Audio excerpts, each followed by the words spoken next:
Hi there, wig lover. This is Heather from CysterWigs.com, and today I'm bringing you a review of another Ellen Wille wig. This one is called Vogue, and the color on Vogue is called Bernstein Mix. Yeah, this wig is very popular. It's very cleverly constructed. It's a long, shaggy, layered cut with lots and lots going on. Technically has a bang cut into it, but the bang's a bit unruly. It's really my only beef with the style, is that it's hard for me to figure out how to get the bangs to sit right, so that's forgivable. I know enough about wigs that I could just zap it with some steam or, you know, pin it for a few days and I know that it'll be compliant. But aside from that, I think this is a very cleverly constructed wig that gives you lots of layers that just frame the face very well, and it's very pretty overall, especially if you like shags. This wig does not really have much in the way of monofilament features. It has a monofilament crown, but yeah, to me that's almost superfluous in this particular kind of cut, because you're going to want to part it in one direction or another, and yeah, what it could have really used was a monofilament part, but I mean, we're just splitting hairs at this point when we're talking about that stuff. So check out all the layering on the side, how well that kind of etches out the face a bit and gives it a little bit of a frame, which is nice. She's quite long. Let's talk some specs, I guess, since that just sort of popped up organically. The nape is 12 inches, so she's about 20 inches overall. The sides are 8 inches. The crown down is another 8 inches, and the front is 3.75, so that's how long the bang is. But don't pay too much attention to the side or the crown down measurements, because all that's going to indicate to you is that this wig has lots of layering, which you can see just by taking a look at it.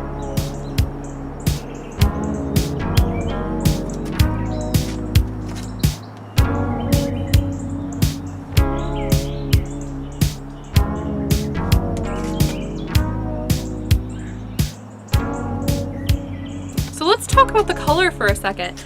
This is a 12-26-27 blend. So that means that it is a light ash brown that has hints of a light butterscotch blonde as well as a light auburn. And you can even see little hints of pale ash blonde throughout as well.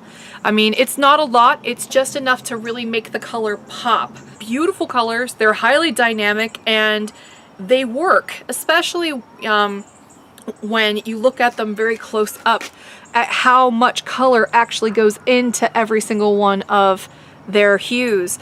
They're just very beautiful, vibrant colors, even when they're trying to pull off a light brown shade like Bernstein Mix. So now that I've shown you what Vogue looks like all the way around, and I've discussed the color to the point where I probably bored you, I'm going to go ahead and take this particular wig off so I can show you the cap construction. This wig fits a bit small, at least on me. Not overall, for most people this is going to be a good fit. But as you can see here, it has permatease up here at the top. The whole top is actually permatease, and you get a little bit extra here at the crown. It does have a monofilament crown, so the permatease basically goes all the way around it.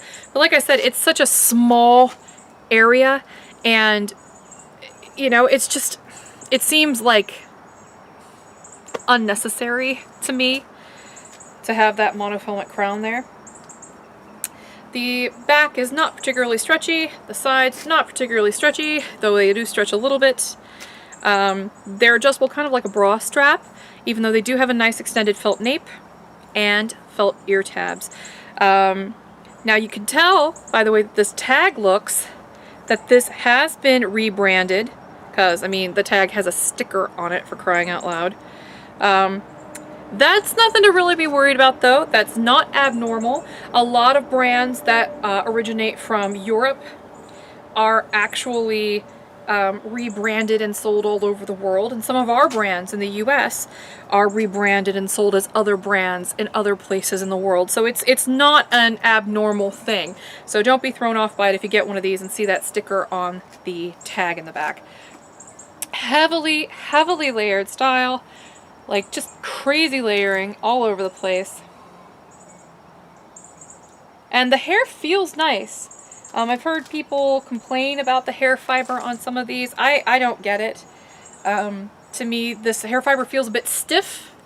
You know, I mean, it doesn't move like some of the other brands do, but aside from a little bit of stiffness, it feels nice. It's a monocrylic, just like all the other synthetic wigs on the site.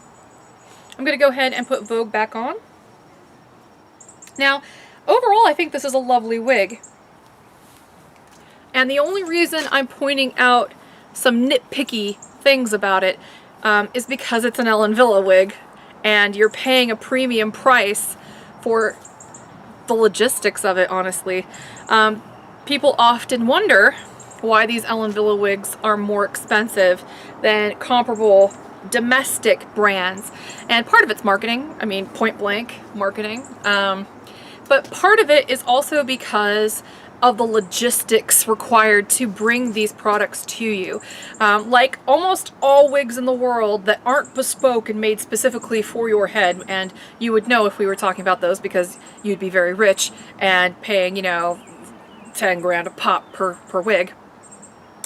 But chances are if you're watching this video, you're not that person.